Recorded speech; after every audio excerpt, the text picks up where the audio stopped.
Hello,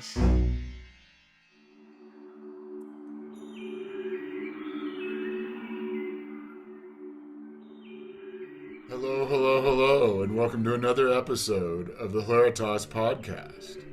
Join me here and now as we explore the vast world of iconic writer, rebel philosopher, psychedelic psychologist, and self-proclaimed agnostic mystic, Robert Anton Wilson. Visit us at hilaritaspress.com/podcast for show notes, links, and past episodes.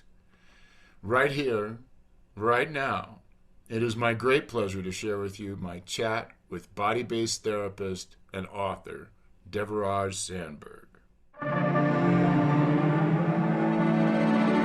Dev Sandberg, welcome to the Hilaritas podcast.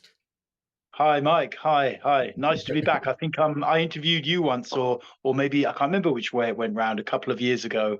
You approached me about an interview for your YouTube channel, and I asked if you wanted to do it both ways. So I interviewed you for one episode, and you interviewed me, and I meant to look that up to see when that was, but it's been a few years.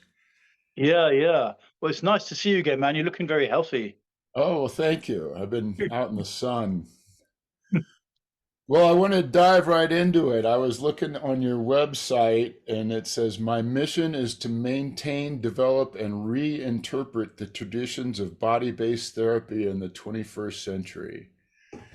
And I know you as a Reichian therapist and a bioenergetic therapist, bioenergetics being developed by Alexander Lowen, a student of Reich.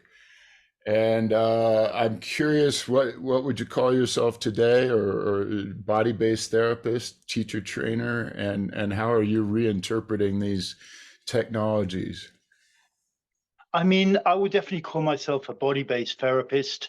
I didn't train with Lowen's school nor with Reich's, so I actually trained originally in group therapy with an Osho organization in Holland and did like 5 years of really intense group therapeutic process, never sleeping and super triggering structures and a lot of emotional expression. And then when I came out of that, I was by then living in an Osho community, and I got a lot of feedback to start giving therapy, to start being a therapist and to start running workshops. So I thought, okay, I'll start running workshops. And I kind of developed my own style over the years, slightly more meditative. I mean, it doesn't look very meditative to someone who's just used to normal meditation, but from the very more extreme group therapy background that I'd come from, it was a more meditative approach.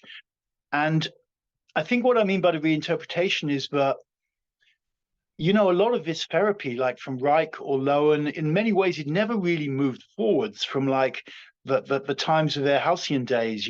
For Reich, obviously, in the post-war period, before he was imprisoned and then died in the 50s, and from Lowen, like 80s, 90s, the time when he was writing a lot and that kind of thing, nothing really kept moving forwards, and for various reasons, but I think the therapeutic approach is super vital these days. This body-based approach is really, really useful. A lot of people, even in mainstream psychology, are very interested in it.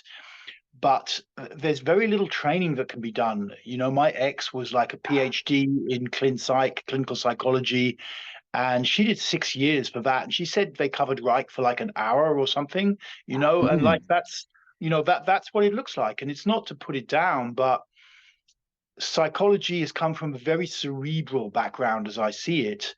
And the thing I try to bring in is like the sense of the body, which is an aspect of our conscious experience. How much can we feel our body is also very, very important. And it's like a main marker of how embodied our consciousness actually is.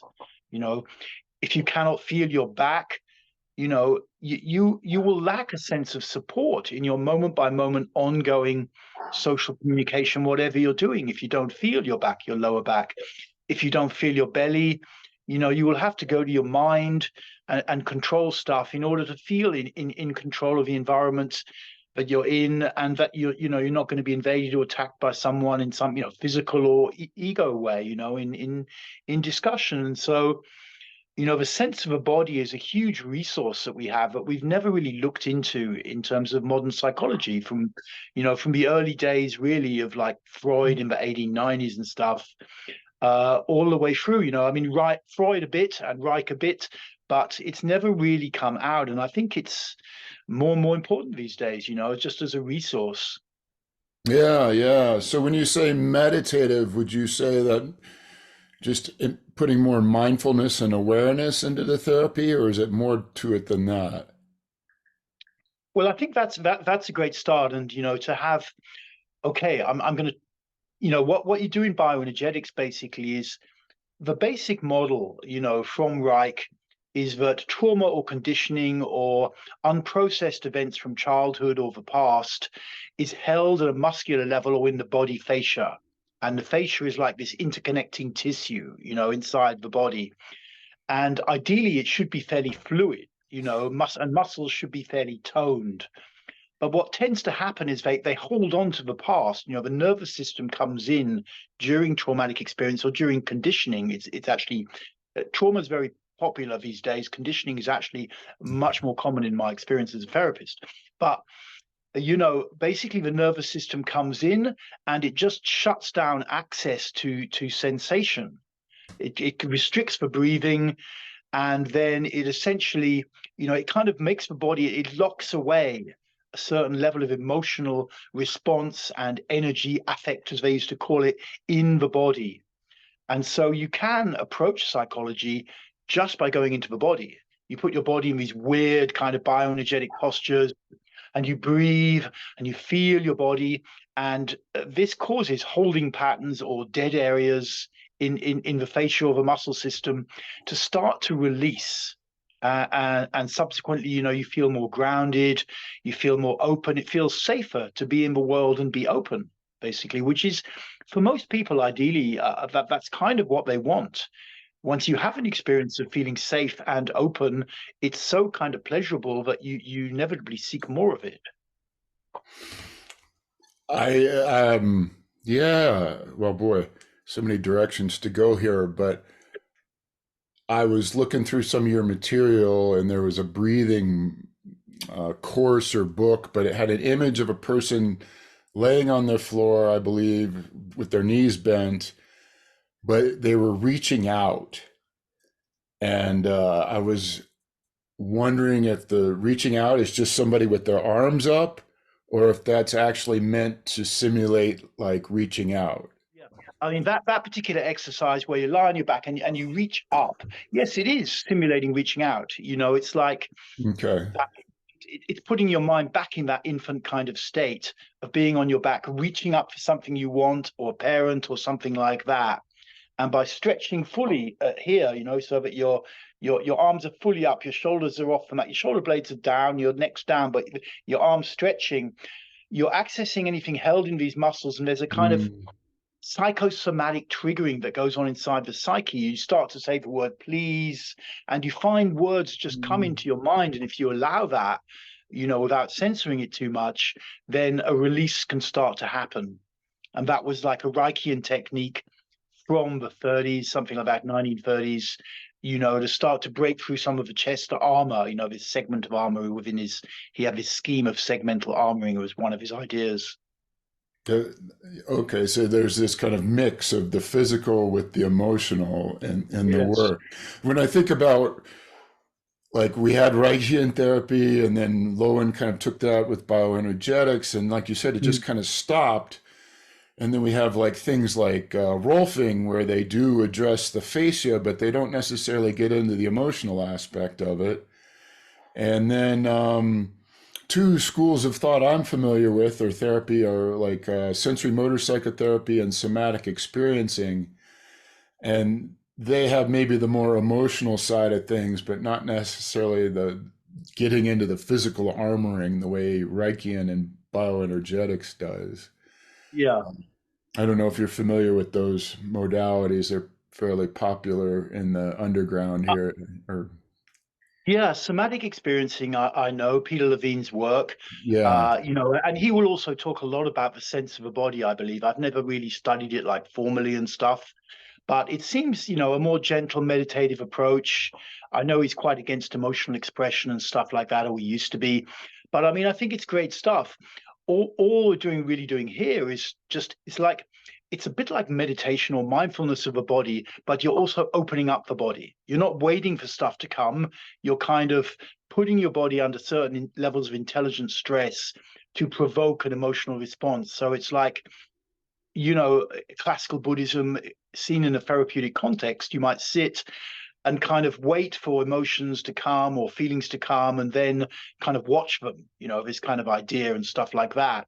In this kind of Mm. process, it's more, okay, we're going to start to open up the body, and we're going to put the body in these weird positions, and that starts to provoke an emotional response if one wants to come, but not, with the ambition, or the goal rather, to increase the level to which we can feel our body. That's the basic marker for psychological health, as I see it. The more that you can feel your body, the more Mm. resilience you have. If something, for someone who's a very mind-centered person, if something comes along which really slams their worldview, in some way, whether it's in the culture or whether it's, a relationship having trouble or something like that, or death, they can be thrown completely off center because they're energetically a bit like a pyramid that's kind of standing on its point, so to speak. Mm. That's like for some people, that's a useful metaphor. And then when you have this extended kind of sense of the body, you're more like a pyramid standing on its base, Mm. so it's harder to, you get emotional about stuff. I get emotional about things and stuff like that, but it's more okay. You can Yeah. allow the wave of emotionality because it's grounded in this sense of a body, and there's not a sense for your nervous system or your kind of egoic self that you need to get out of here. It's like I can be with this. I can allow this wave of emotion to come through me, Yeah. and then I can come back out the other side. Yeah, I love the pyramid metaphor you gave, the upside down versus the right side Hmm. up. That makes a lot of sense to me. Hmm. And also just the way I see it is that when emotional experiences become too much for us to regulate, too overwhelming, then we guard against them, and we kind of they get locked up in our body because we're not Hmm. allowed to have that full experience. Hmm. And so we're going back and kind of opening ourselves up so that we can fully experience those things. And so it's more about learning to more effectively regulate and feel the fullness of our emotions. Um, Yeah, exactly. That's a really good description. Perfect. Well, what do you, could you share maybe some of your experiences having gone through all of this, or having taught and worked with clients and trainers? What what would people might expect to if they engage in this work?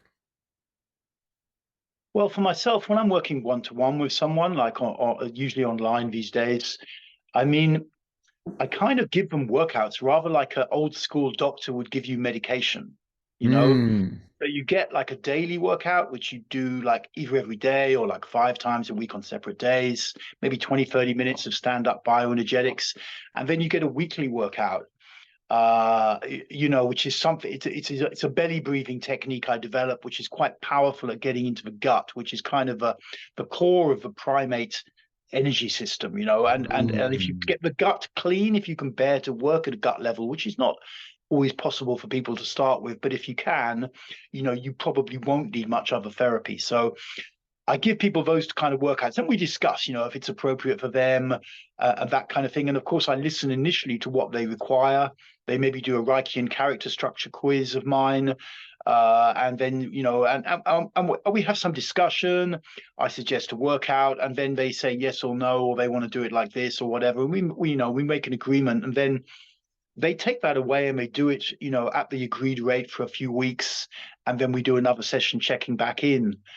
And in this way, generally 5 sessions, like over 10 weeks, I can clear up quite a lot.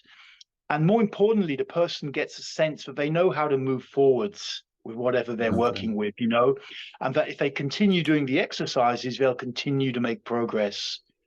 and it's been pretty successful. It's not for everybody. It's quite an intense approach, and it Yeah. requires quite a lot of discipline. You have to kind of be a little bit skeptical when your mind suddenly says, "Oh, I don't want to do it today." You can't just take that face value. You have to also think, well, is there something I'm avoiding, and that kind of thing. But if you have that basic level of discipline or drive, then it will work.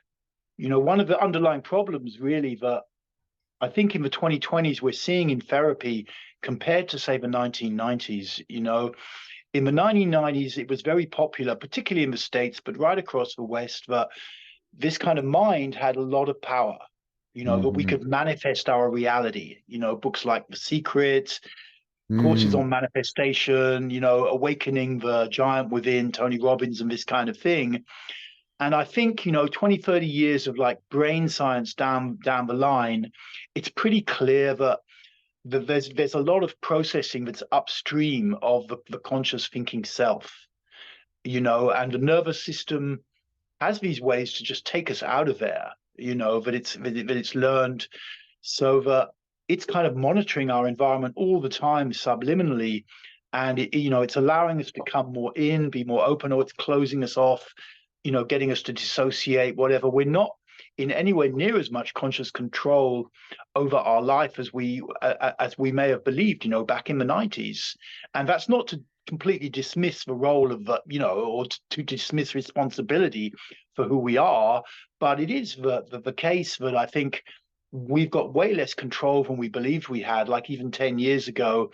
And it's learning to work with that so that we can still get benefit and improvement in therapy.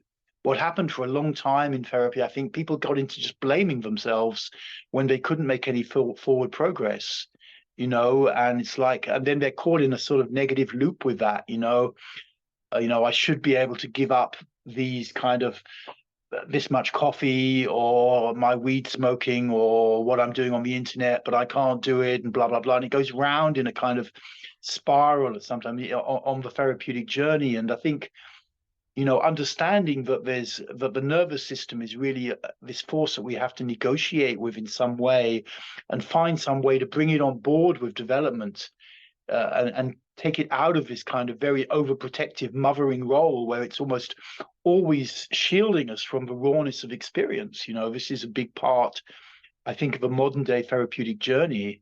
Mm. I agree 100%. I think I don't know if talk therapy devolved, so to speak, but the way I've seen it described is talking about versus experiencing. And that with Gestalt therapy, we try to bring it more into present experience. And that involves embodiment, that involves being in relationship versus just kind of sitting and talking about something, but keeping a distance from it in a way, from the experience. I'm just kind of rambling about that. But when you say that it helps, so if they go through your 5 week or your, I forget what it was, but 5 week course, and it helps clear things up, could you talk and gives them a way to move forward? Could you talk a little bit more about that? Yeah. I mean, these days, I tend to start from a thing called character structure, which Mm, basically, which was a Reichian thing originally from the 30s, and which categorizes people actually into four boxes, though it tends to be five these days, but I actually prefer the four, which was Reich's original schema. I think of those four, the two most important, that the most debilitating. I mean, three are pre-egoic. There's three kind of defensive survival strategies that can come online before the age of two, or before you get fully into the egoic self, and one afterwards. And of those two pre-egoic strategies, the most debilitating are probably, well, they're all debilitating, but the oral tendency, someone who didn't get connection, adequate physical emotional bond with the mother in the mm, first year of life, creates this sense of an inner hole, creates neediness. And they will tend, they're always trying to fill themselves up on some level. If they were to look at mm, themselves from the outside, they see that in their behavior. They don't consciously fully experience the inner hole because that would clear it. But it's there in the background of their personality. And there's this sense, often at specific times of the day, they just need something. You know, they just need something, whether it's food or whether it's attention, you know, need to get online and get some likes, you know, say something that they think is going to get that. You know what I mean? I mean, it's like Yeah, that's yeah. oral character type. And sometimes that becomes armored over because as an adolescent, you know, we learn that being needy is not an attractive quality. So then, you know, that can develop into a more narcissistic type where you armor over the neediness. You know, if you're a guy, you're 15 and say you want to be attractive to men, to women, to women, you know, say you're straight and you start acting really needy, you probably quickly realize that women don't find this eternal. You know, so it's like, okay, that's bad.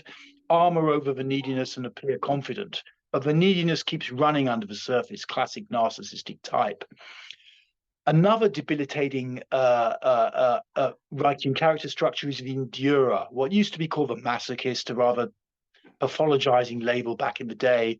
But the endurer is someone who, when they first start to develop an ego, at the age of 2, which is usually done by screaming and shouting. You know, your mum wants to take you down the shop, and it's like, nah, I want to go down the shop, you know, and it's like screaming and shouting. And you're 2 years old, and to the average parent, you're being a real pain in the ass. I mean, I don't have kids, so I don't know for sure, but you know, all parents assure me this: 2-year-old, terrible twos, this kind of thing. And although you're being a pain in the ass, you're still very vulnerable, and you still have a nervous system. And then if the parents come in quite strong at the age of 2 to get control over the kid, you know, to stop this screaming and shouting down the supermarket or in the back of a car in front of their friends, a 2-year-old nervous system can register that as a threat that they're going to be ostracized. They're going to be thrown out of the family, thrown out of the pack. And from our evolutionary ancestry, you know, as apes or other primates, expulsion from the family nest or from the tribe would mean death. Basically, will most likely mean death. And so it seems to be that the nervous system at the age of 2 can literally shut down outgoing emotional expression. It literally shut it off, and create the endurer character type. Someone who's very afraid to ever get angry. You know, they learn to please. They still have that underlying sense of resentment in the background because they've been shut down by an authority at the age of 2. But you know, they nevertheless, their nervous system is it's not their fault. It's just blocking them off completely from anger. They tend to find it very scary to be expressive, extremely scary to in any way engage with perceived authorities.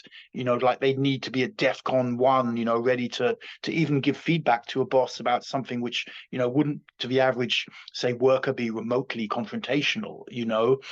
And so this oral and the endurers are 2 of the character types I tend to work with a lot because people can even have them like a little bit and it can still be quite debilitating, or it can be giving them a suboptimal life.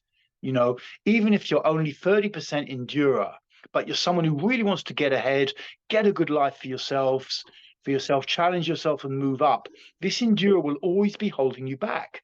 And it will stop you from taking the risks because it just doesn't want to take risks. It always wants to stay safe, and it's very scared of having to express or feel anger. You know, so it's like the oral character. You know, there's still this neediness, this inner hole, and even if it's not so big, it's still operating. So I work a lot with those 2 character types, and the other 2 of a rigid, but I don't want to get too technical. And the other ones were dissociating from the body, the leaving pattern, as it's nowadays called, used to be called the schizoid in the old days. Those first 2 you ran through, or what I might call for our audience the first circuit oral problems, and maybe the second circuit anal toddler endurer problems. That was a fascinating rundown. Would you mind going through the other 2 briefly? No, sure. I mean, the leaving pattern, or what used to be called the schizoid, is someone, I mean, this can happen even earlier. Oral, we're looking age first year life. Endurer, first signs of ego manifestation around 2-3 years old. Now, this stuff may even happen in the womb. Of course, no one really on a scientific level researches this too deeply, so it's all a bit conjecture, and I need to just say that. But basically, it seems as though there's a sense of unsafety in the womb that the nervous system picks up in any way. It seems to direct attention into the thinking mind, even though there's not much of a prefrontal cortex in frontal lobes in that early development. And so this creates a kind of person who when their nervous system registers a threat, they may not find something threatening. They just go straight up into thinking. Mm. You know, I get this experience. I was very much in this category. I mean, the others too, especially oral, but it would be like, I'm in a slightly challenging situation. I just want to get out of it and look at my phone or something. It's not appropriate to the situation, but I can feel that urge. I just want to take myself out of the intensity or what my nervous system perceives as intensity, just get into my thinking world, where it feels safer, and Yes. that's leaving pattern, as it's nowadays usually called, or Okay. used to be called schizoid. And then That, that's a very early one. That's another pre-egoic one. And then the fourth one, the rigid type, which was very, very common back in Reich and Lowen's day, because the culture was very rigid in those days, and it's changed a little bit now. But nevertheless, that is someone who's further down the line, like 4, 5, 6, 7, and their parents tend to train them in a certain way. They condition them, towards certain behaviors. Certain behaviors get rewards, like that are good, and certain behaviors get punishments that are bad. It's like kind of mm, conditioning, the kid and the child learns that functionality is the most important thing in life. mm, How you function is the most important. What you feel is of secondary, if not, it's a problem.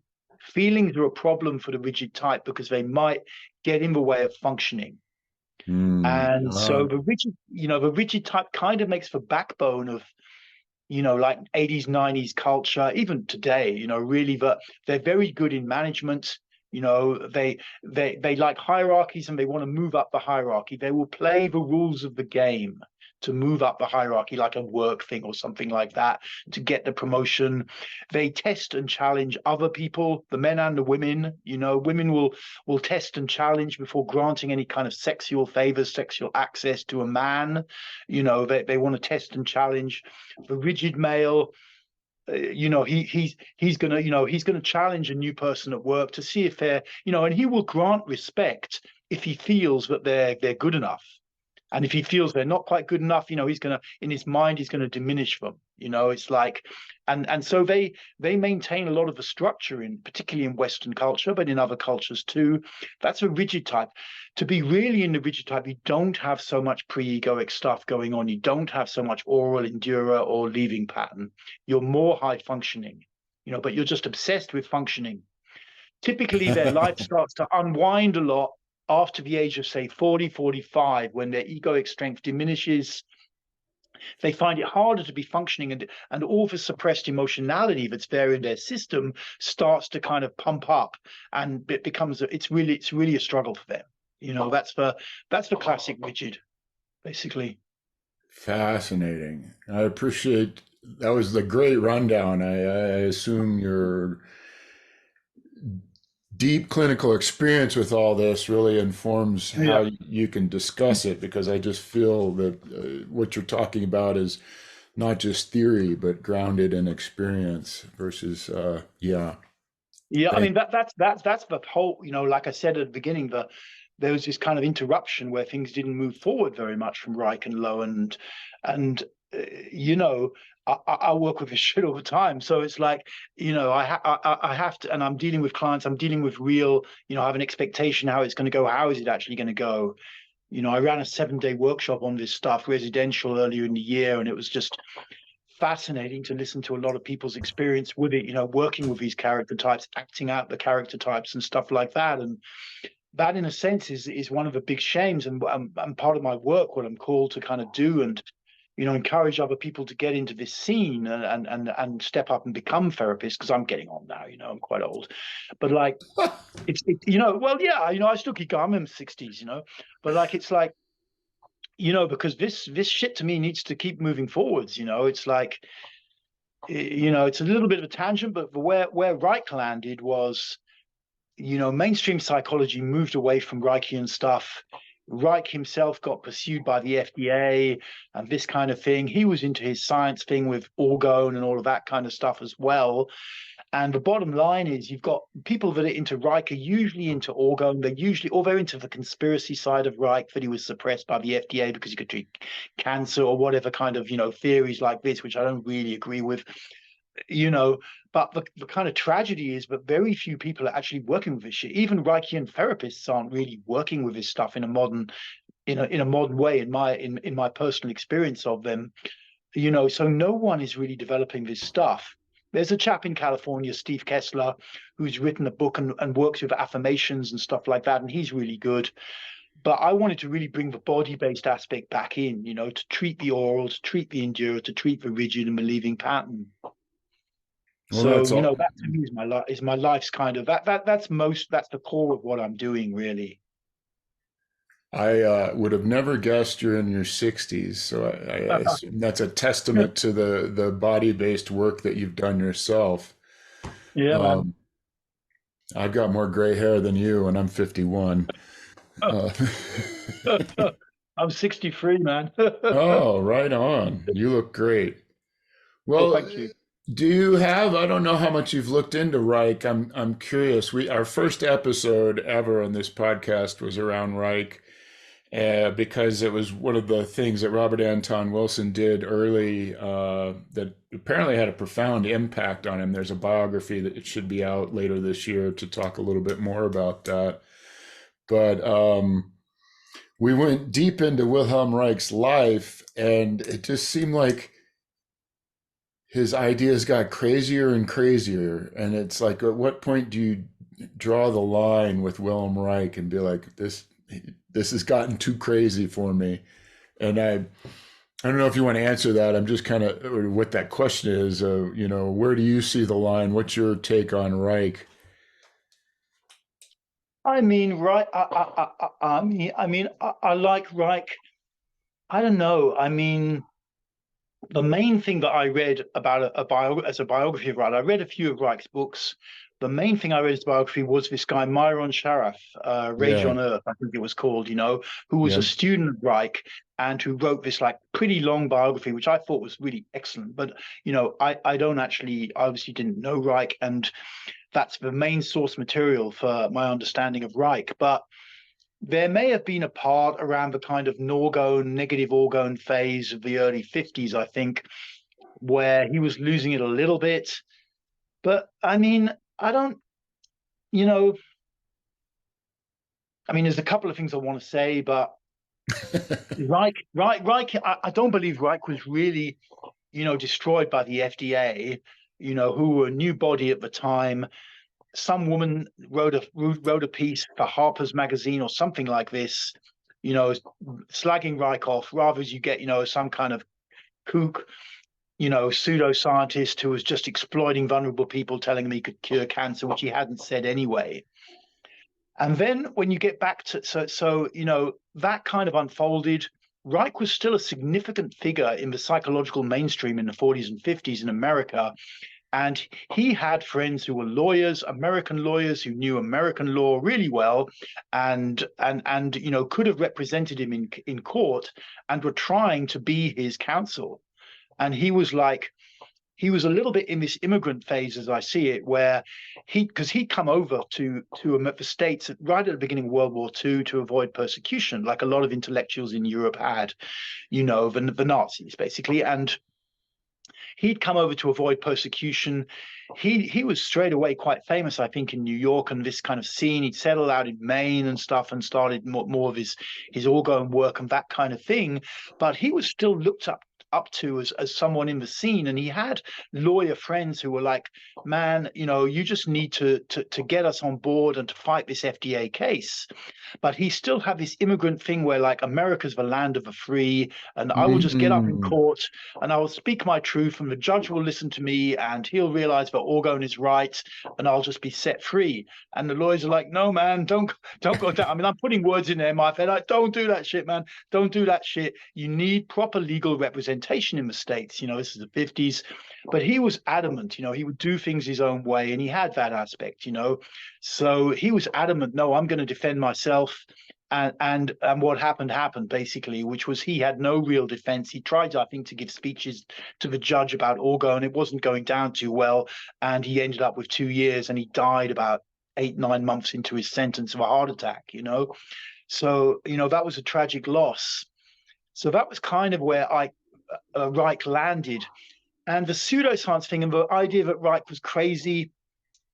I mean, I think where Reich should be placed is more. I wrote a piece about this in my Substack not long ago, 6 months ago, about if you've ever studied like philosophy, German idealism, Kant, Hegel, Schopenhauer, Nietzsche, into Freud, into Reich, Mm. especially from Schopenhauer onwards, there's this idea that there's a transpersonal will, that's driving humanity forward, positive feedback loop. And it's pushing humanity forwards. And then Nietzsche took that to one kind of slight extreme. Freud kind of developed the theory into his idea of libido, pleasure principle, that Mm. kind of thing, this drive. He made it a bit less transpersonal and more in the individual. And really, if you place Reich and Orgon in that tradition, it fits pretty good, in my opinion. Orgon, again, it's this kind of idea of a transpersonal energy that's trying to improve humanity in some way. It's kind of, if you Mm. clear out the blocks from your system, because this was Reichian therapy, it was not like who I'm supposed to be. Clear out the blocks, and who's left will be more natural. Makes sense. Clear out the blocks to the natural flow of orgone in the body, and it also applies to the universe. And then, the orgone will flow better through you. The force will be in you. So that, Yeah. as I see it, was orgone theory. And then instead of being content with having a kind of philosophical idea, somewhat in the German idealistic, tradition, which is where he obviously came from in Central Europe as an Austrian originally anyway, instead of being content with that, he wanted to make it scientific and to try and prove that orgone existed. Schopenhauer or Nietzsche never tried to prove that will to power or whatever existed. It was a little bit different in those days. Freud, the concept of libido was fairly clear. It wasn't transpersonal either. So it wasn't too challenging as a scientific concept, even though, most people experience libido as, this sexual drive. But Reich, he wanted to make this concept transpersonal, and he wanted to prove it existed. And he Mhm. started doing experiments with pollen and looking at how things and the temperature inside his orgone accumulators and stuff like that. And he was super into this scene, and it kind of took him over, and he just got really, really into it, Yeah. and and and and then in the kind of war period, he tried to convince Einstein. Einstein, I think, had come over. I don't know when Einstein came over to the States, but you know, because he'd done this theory of relativity and stuff, he was like a really respected figure, I think, in the scientific establishment in the 40s. And so, Reich, as also an immigrant, was kind of going to see Einstein and trying to convince him of orgone theory. Einstein wouldn't kind of buy it, as I understand it. And so, he didn't really drop the theory. I mean, if he'd been seeing like a career counselor or something, where should I go? The career counselor would almost say, drop orgone, keep working with character structure, keep working with the body, keep bringing that into the mainstream, you know. Hmm. But that wasn't Reich's way. He was, continuing. He says it very well, I think, in the Mass Psychology of Fascism, one of his books. It may take, because people were asking him, why don't you do this? Basically, why don't you just stick with the psychology?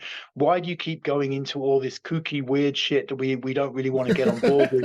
Because we feel like we're becoming nutters, the kind of equivalent, the 30s and 40s equivalent of a conspiracy theorist these days. So people just wanted him to stick with the therapy. And he said, I think it's in the Mass Psychology of Fascism, somewhere near the end, he says, people ask me why I'm doing this, and I'm not just sticking with the therapy. And he says, I have to keep doing my work, because he said it's going to take thousands of years. There might need to be 1,000 world wars before humanity can really step up to its potential. And he didn't see it as a short-term thing. And so he saw it, as I understand it, as incumbent upon him to keep following his research wherever it went, Hmm. and that was his take. So he didn't do the thing that would have been advised by any kind of career guidance marketing person, drop the orgo and just keep doing the therapy. Don't get transpersonal. Don't try and make it scientific. Stay in your lane. They're going to tell him, stay in your lane, man. You're good. And so, and then he died. untimely death at the age of like 60 or something, 59, 60.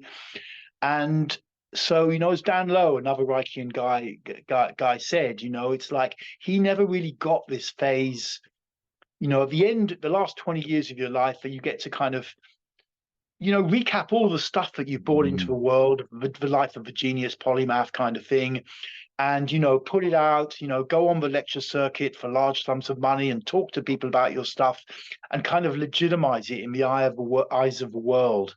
Because Reich died in prison in somewhat disgrace a little bit. He never got to do that. His books were burned. In fact, I think Reich's books were the only books burned by the communists, the Nazis, and the Americans. It's like everyone was burning math, psychology, and fascism. They weren't Good having that grief. book. And it was like, or it was bad. Anyway, that's so I don't see Reich personally, and because I've also been into quite out there stuff. I was an Osho guy for a long time. I was into all the entheogen scene, and I'm used to all that kind of stuff. I don't see Reich as totally crazy and cookie, but I understand it. If you were like a psychology professional, you don't want to be caught up in all this weird orgone shit, you don't want all this weird Alex Just Jones stuff. You just want to stick with the character stuff, man. I get it. I get it.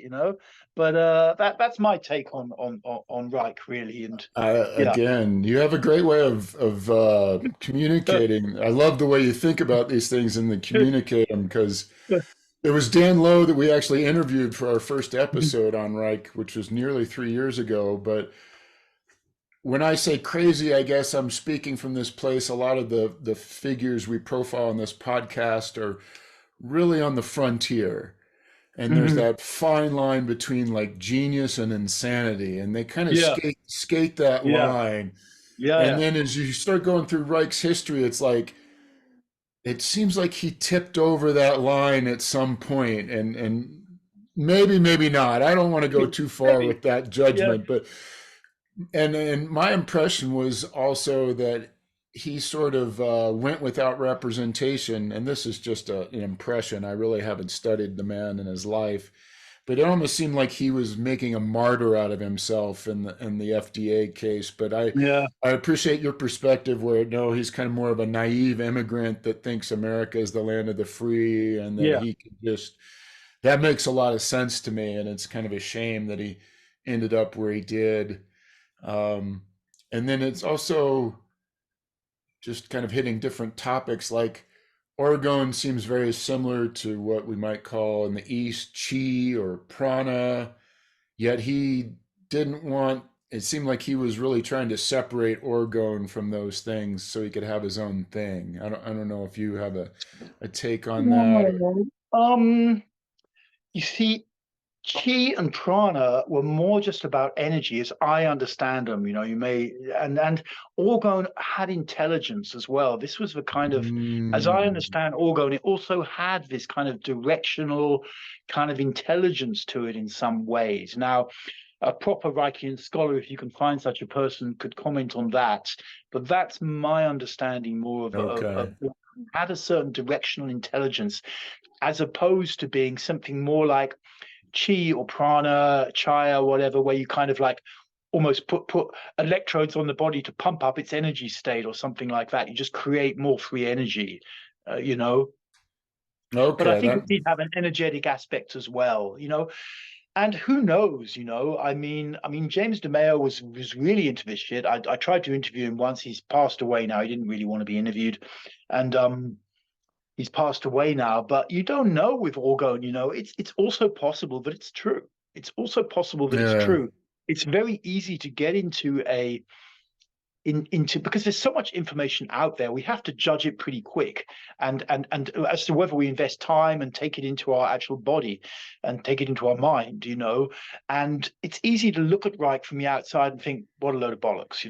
So to put the British vernacular. And so people don't take it in, and it's possible that in the next 20, 30, 40 years, science will decline. Our understanding of science could decline. Something like orgone could come back. Reich maybe right. It's hard to know. I don't know. And I don't profess Yeah, to know.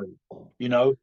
it seems like they're we don't know how to measure these things, but it seems to me Yeah, there's these subtle energies out there, and maybe there's several of yeah, them. They have different shapes and forms, but I like what you're talking about, how direct orgone sort of has a directionality to it, as you mentioned earlier, sort of yeah. driving the human species in a certain direction. Yeah, yeah. So it's kind of locked in a bit to the Schopenhauerian will, as I see it. Again, it would need someone who actually knows about this stuff to comment on it. But what you said just there, what did you say just before that? Because you said something really made me think it was interesting. Subtle energies, and I Something you forgot. said. Yeah, my brain, my memory is like That's all so good. right. But it's okay. Yeah, yeah. I have to drop it. But like there was something I was just going to comment on. Anyway, it's okay. Let it If go. it comes back, don't be afraid to interject. Well, I don't know what your familiarity with, well, one, Robert Anton Wilson, but as a side note to that, Christopher Hyatt and his undoing therapy, which is sort of Reichian in foundation, I guess you might say. Yeah, I mean, I know very little about. I think it was Dr. Leary's work. Was he a doctor? I think so. Anyway, I Yeah, know I know very little about that stuff. And the eight was it the 8 track idea and theory and the stuff eight like circuit eight brain. circuit Yeah. theory. I don't know much about that stuff.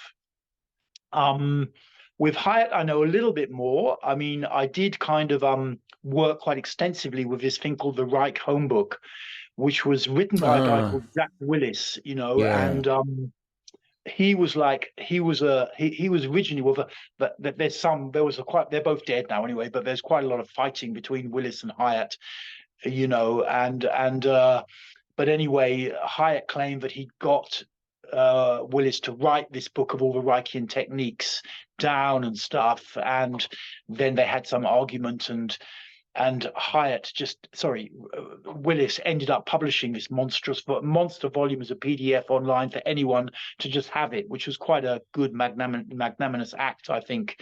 Whereas what I understand, and it's a bit, I could be wrong, Hyatt was more into trying to exploit its commercial potential, but I don't know how true that is. I mean, I know Garrett Dawn, who's like a guy out there using Hyatt's techniques quite well, and he's a buddy. He's in Croatia these days. He was the last time I heard from him. Living there, he's American originally. I don't personally see it anywhere near as deep as the kind of heavy Reichian bodywork stuff, and the Mm. bioenergetic stuff. When you really grind in there, when you're really getting into the gut, I don't see it that deep personally. But I mean, I'm not an expert on Hyatt's work. He's made some DVDs and that kind of thing, and I guess there's a slightly, you know, boundaries were kind of blurred, in I think for a lot of therapists around this scene, and certainly I came up through the Osho scene, and boundaries could be super blurred around there about what's appropriate behavior with clients. And I don't know if I don't want to be libelous in any way, but I certainly had the impression that Hyatt wasn't too concerned about that, and he was more like, I'm going to be myself in the moment, as guys were in that time, you know, and just put their stuff out there, and if it's sexually triggering for people or whatever, then that's their stuff they need to look at. That was the kind of 90s, 80s, 90s attitude around that scene. It was endemic and common. And so now things are very different. So I think Hyatt has disappeared off into obscurity quite a lot. I don't know. And he was Yeah. also, what's also interesting about Hyatt, like Israel Regardie, who was another who's more famous in the kind of esoteric Golden Dawn field and that kind of stuff. Regardie worked as a chiropractor, specializing actually in Reichian techniques for like 30, 40 years, I think out of San Francisco. I could be wrong about that, somewhere in California. Hyatt also was heavily into Golden Dawn system and other related esoteric stuff. There was quite a crossover there, and Yeah. I've also been in that scene quite a bit. And so there is this kind of crossover. So that's where I find Hyatt kind of interesting, that there's Gotcha. this kind of crossover in with these kind of Western esoteric systems and stuff like that. Yeah, Hyatt seemed to be deliberately provocative from what I could tell, and kind of into kind of cultivating a lot of angry young men, maybe. I'm not. um, well, we can go into this. I brought up Robert Anton Wilson in part because you have a book, and yet your book, I realized I just finished it, and you've got the follow up book just released, and I haven't had a time to dip into that, but part of it is about accelerationism, right? Yeah. Talk to me about accelerationism. Well, my history with that whole scene, I think around the 2017 crypto bull run, I was Okay. living in a Bitcoin bull run. I was living in a community, spiritual community, super locked down in one place, and I had this kind of dream about just becoming a digital nomad, making money online through therapy or crypto or something. And I started to study crypto a lot. I ended up running a YouTube channel on crypto for about a year, and I came in contact with the idea of decentralization there, which just I still think is an awesome, awesome idea. Ethereum, decentralized networks, smart contracts, trustless contracts, all of this trustless networking, all this kind of stuff. And then a little bit later down the line, I got into this kind of into the idea that we just need to keep capitalism pumping forwards or technology pumping forwards. It's like culture's in a resistance bump, and Mm. people are pushing back, but we need to keep pushing forwards. And so that was my take on accelerationism. And of course, there are several different strands of accelerationism. There's the kind of left leaning strand where they fundamentally believe if you push with capitalism hard enough, it'll come back to Marxism, basically. And there is some sign that that is actually happening with the rise of Amazon kind of fulfillment centers and universal income or something like this, universal basic income, and those kind of ideas. And then there's right-wing acceleration, which is more like, no, you just keep pushing with capitalism, you just keep winding it up, let it keep going, let it keep doing its thing, and it'll kind of transform our society into a more libertarian society. And then there's an assortment of other accelerations which have come along somewhere, jumped on the bandwagon. The main guy that I've studied in that scene was one of the originators called Nick Land. And he was Yeah. a British philosopher, very radical British philosopher from the late 80s and 90s. Finally had a kind of amphetamine-induced psychosis, and kind of dropped out of that scene. But his writing in the 90s is super radical, and I just got really I like out there stuff. I like out there shit. So I just got into it for a while about a year ago and got massively into Land. At the time, I was also getting back into some of my Kabbalistic stuff that I've been into 25 years before, and it all kind of emerged in this series of books that I'm slowly kind of writing, Lemurian Pushback, and in that the character Angelo, Angelo Zarathustra, I call him, he's like the richest man on earth who's a super trillionaire tech guru. And he basically just thinks that, we just need to keep acceleration going. We need to accelerate capitalism to break through, all the kind of resistance bumps of humanity and to transform the world. We need to get rid of the middle classes because they're against, commercial capitalism. They want to posture that they're above all that kind of thing. So he's trying to use artificial intelligence to wipe out the middle classes, to stop people Uh-huh. who think with their mind. He's developing, it comes out a little bit more in the second book. And further to that, he wants to make capitalism a god. He wants to make Yeah. capital an actual deity. This is his concept. And, so that the people of the world he'll get rid of the middle classes who he sees as a main barrier to, capital being accepted as the deity of the world. It's obviously a bit out there, it's not like that kind of, I like to take it to extremes and see what it looks like, and so he wants to get capital to be recognized as God and as capitalism as God's way, and that we must follow capital, and that's kind of one of the core concepts in the book. This character, and he's making his speeches, and he's developing his way to just take capitalism out there and just really make it, a force which cannot be stopped and which will transform the whole world. And he's looking at capitalism in the Landian way, which was Land developed this idea that capital was actually from a singularity in the future in the noumenal world. We're getting more out there now, and Yeah. and basically that it was this kind of it was being used as a noumenal force to destroy humanism and to bring humanity or the world to the next level of manifestation, regardless of whether humans made that transition. Hmm. That was one of the more certainly pretty confrontational aspects of Land's accelerationism. He was kind of a founder. I mean, there's other people around, I think, but he was generally placed as the founder. And he would take, he's a brilliant philosopher. I mean, a really, really gifted genius, very young guy, super gifted, super genius, and also just took things even further and further to more extremes until he ended up basically crashing and burning, to a large degree. But the writing that he did in that time is really fascinating shit, because he's just taking stuff right out there, but not in a kind of crazy man way, but in a coherent philosophical way. He's just really taking it out there. So I So don't know how he's, much sense the last 5 minutes made, but that well, was no, I get one path leads to Marxism and another path leads to libertarianism, but you're bringing up this Land who seems to take it towards more singularity and transhumanism. Uh, well, post-humanism. Post-humanism. Okay. What does that look like to you? Do you have a vision of it yourself? Well, I mean, Or, I mean, post-humanism. I mean, Land.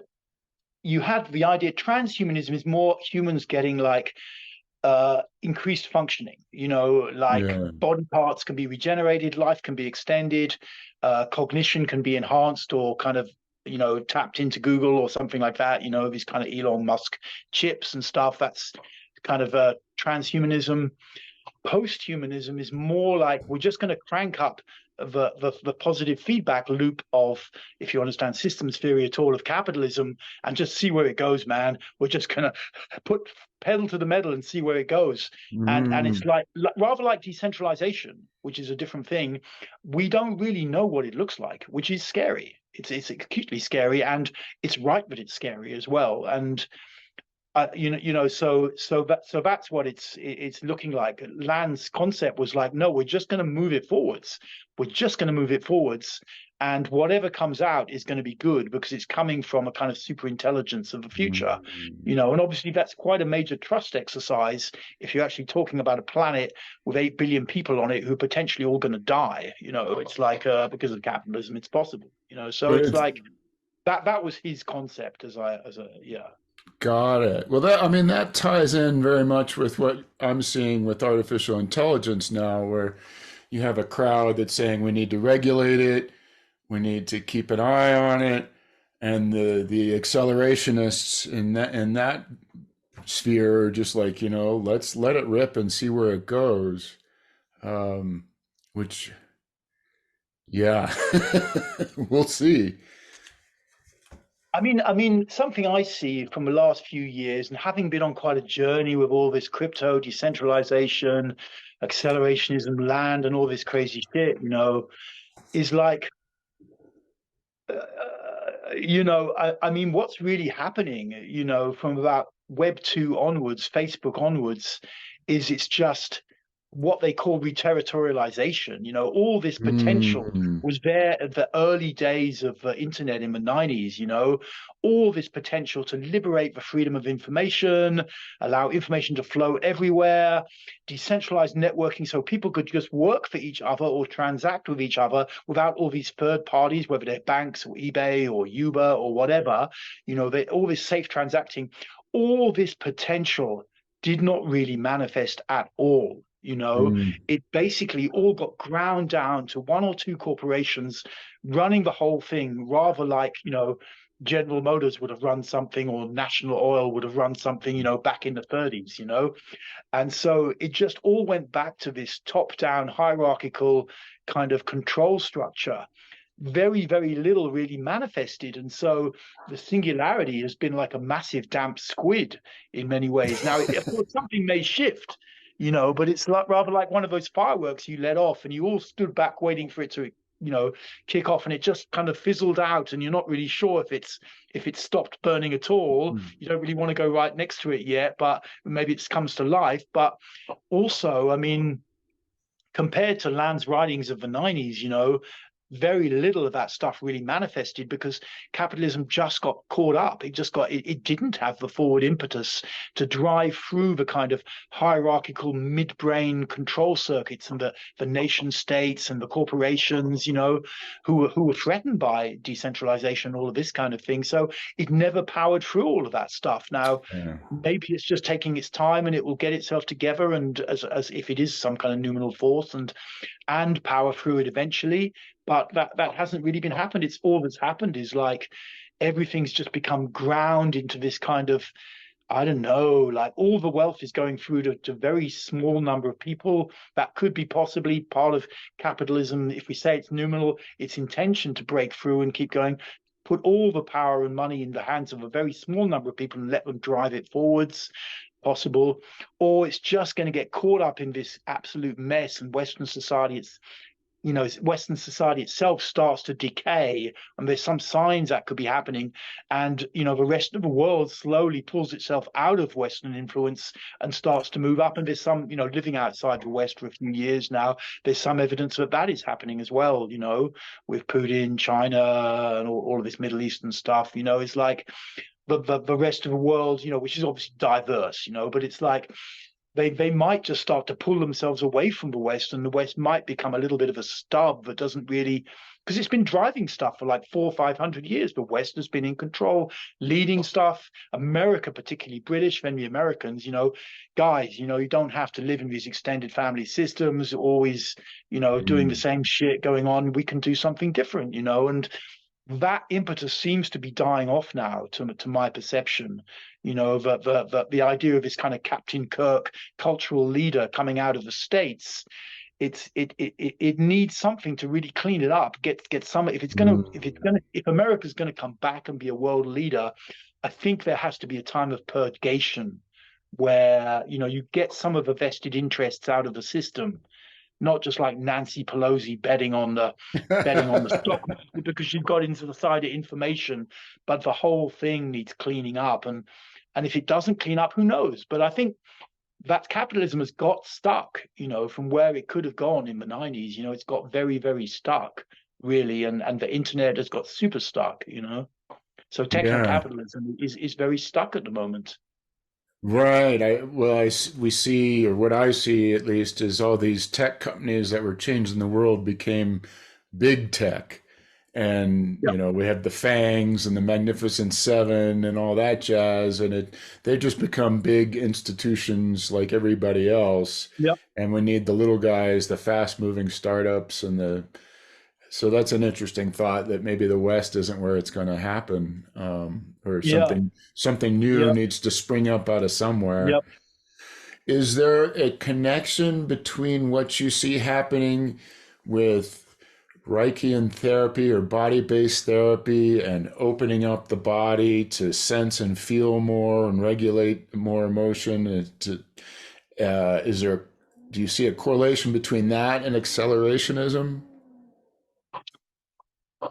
I mean, what I see is that people are more dissociated from the body than ever before now, Uh, and particularly young people. And it's not like the past was really great, Let's be honest here. It's not like people were super embodied, in the 60s and shit, But now people are very much out of the body, and they've been sucked out. That's another aspect I've sometimes explored in bits of writing, that capitalism has created a kind of consciousness harvester, that Instagram and everything, it's just getting young people staring at a screen. What they want to do is look good. They want to freeze their face so it always looks good on Instagram. That's their kind of ideal. And how they look in real life doesn't really matter, as long as they can look really great on Instagram. Not everybody, but there's definitely a trend in that direction. Certainly where I live in London and where I live now in Istanbul, it's clear. And there's this general movement out of the body. So everyone's just up in this mind world on the mm, screen all the time. And I myself suffer from this as well. It's no. just that for my own work, I'm better at coming back, and being in my body and being present. But that is a definite move. So, whether that is part of some kind of wider esoteric thing going on in the world, taking consciousness into an ideal in terms of philosophy, ideal realm, or it's some kind of, dissociative thing. There's lots of possibilities. I explore some of this crazy shit in my novels, Yeah. hopefully in a fairly light-hearted way. But I think humanity this century is going to be a big fucking century. That's my sense of it. I mean, it's going to be a big set. I mean, I say that. I mean, I have a kind of being sick in my 60s. I have an expectation of the times when I thought the world would really change, and it never really changed. It just kind of dragged along somehow, a bit. But Yeah. it's like so. If you're being very humanist and wanting to really create a great society, I think we would need to bring consciousness back in the body.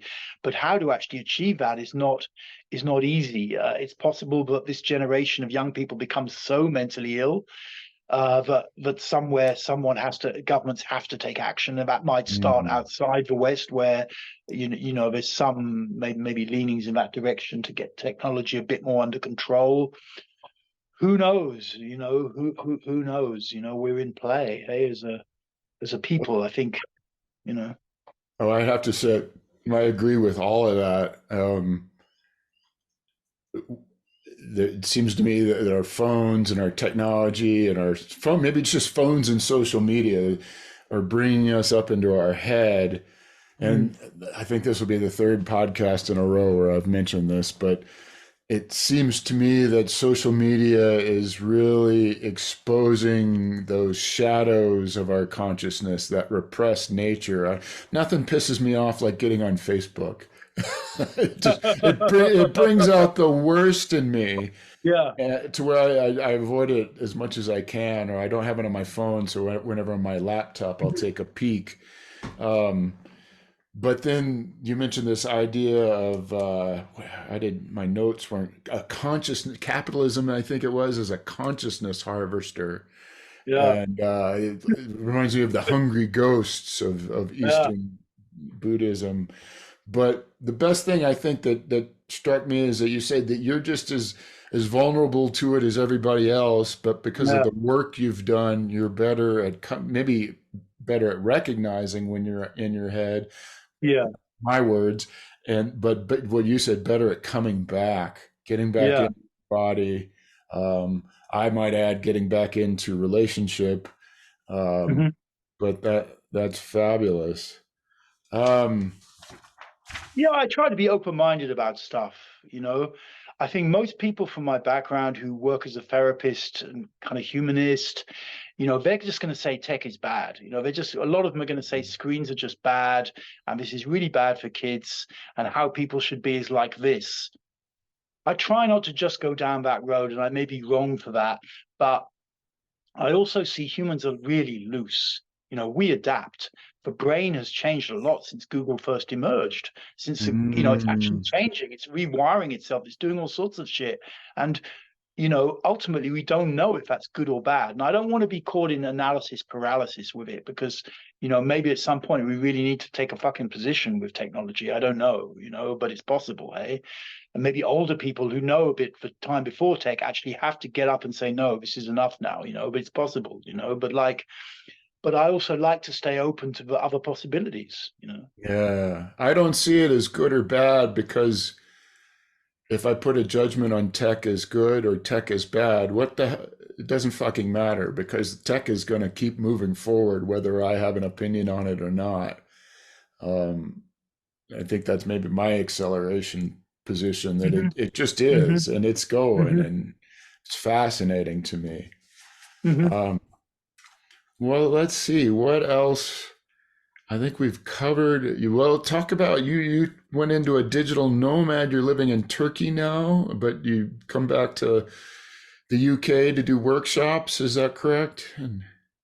Yeah, I basically live in Istanbul the last year. I was traveling for a few years. I split up with my girlfriend in the middle of COVID, and I'd moved out of the spiritual community for a couple of years. Split up with my girlfriend. Thought I just want to get on the road because she didn't want to go, and I really wanted to go. So I was in Kiev. I was in Mexico. I was in Georgia, like Georgia in Caucasus, not Georgia in America. And then I kind of wanted to just settle in one place for a while and put down a little bit of roots.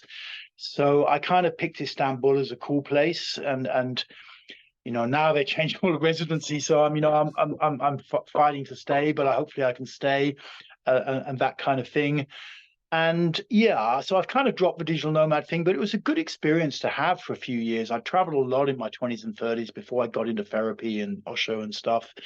But I kind of like that. But then it's tough when you're in places and you don't get the connection. I don't want to be Yeah. just talking to my mates in Britain on Zoom.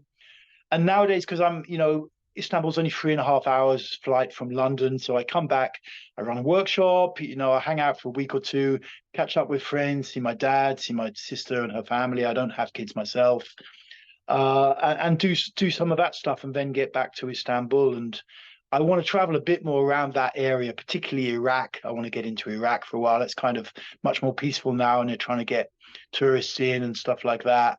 And maybe Central Asia a little bit. Just yeah, bit of traveling, but also have a little base in Istanbul. I'm trying to learn Turkish. Feels like my brain's too old to get it together, but I just stick with it anyway. I just stick with it anyway.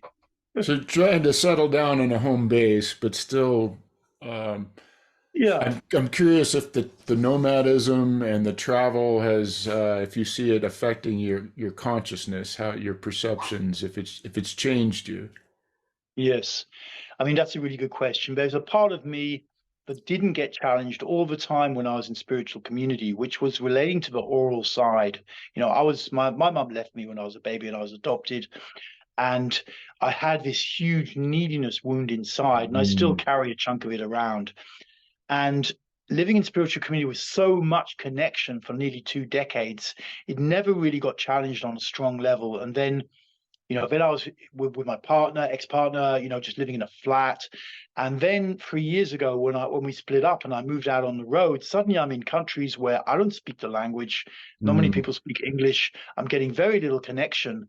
And so it was super confrontational for that, not having someone to sleep with, not getting much sex, being an older man who's not so exciting to the average woman, and not, having to go out and really make friends again, and do yeah. all of this was a super journey into my needy side. And it's also been very good for me, but it's been super challenging. But I like a level of challenge in my life, not so much that it spins me out and I'm just dysfunctional, but that there's a level of coherent challenge in my life I think has always been good for me, especially over the last 20, 25 years when I've been into that kind of thing. So Nice.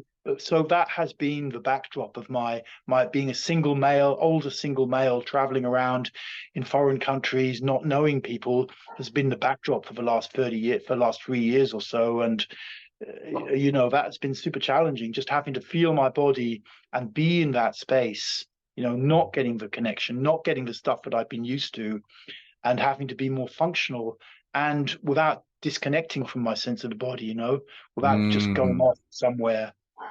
And a lot of guys actually in the digital nomad scene, because I was in that scene for a few years, they talk about similar, yeah, you want to travel. They're mostly quite a lot younger than me, but you want to travel, you want to go do stuff, but after a couple of years, it's a little bit like you start, even in guys in their 20s and 30s, start to think about making a base.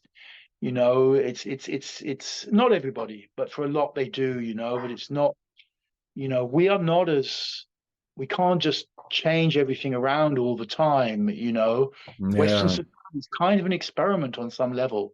I see it like that. It's experimental.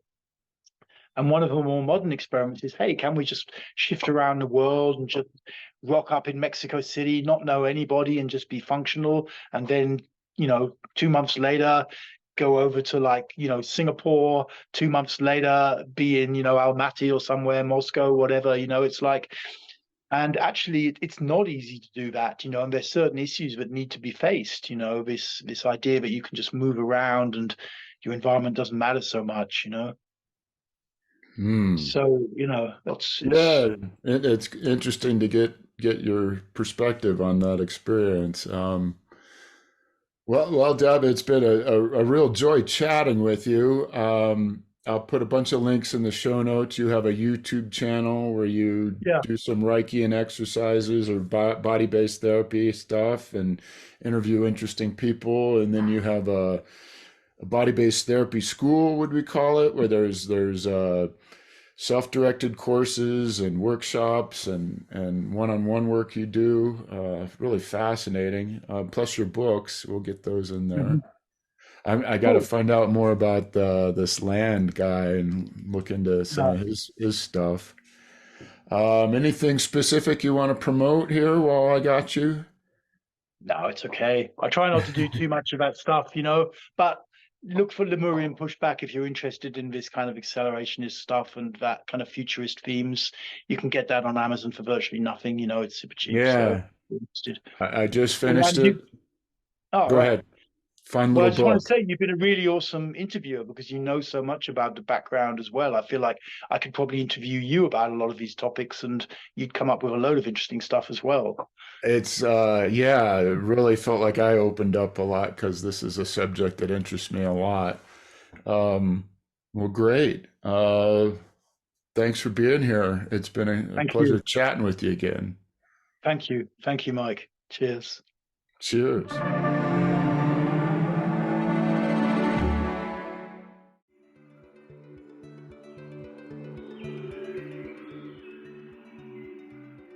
That concludes the episode. Thank you for listening. I hope you enjoyed it. A big thank you to Dev for taking the time to chat. If you're interested in working with Dev, I wouldn't hesitate to give him a call. I'm considering a 5-week program for myself. Thank you, as always, to Christina Pearson of the Robert Anton Wilson Trust and Richard Rassa of Hilaritas Press. Our next episode will release as usual on the 23rd. Until then, I am your host, Mike Gathers, signing off with love and cheerfulness. Amor et Hilaritas.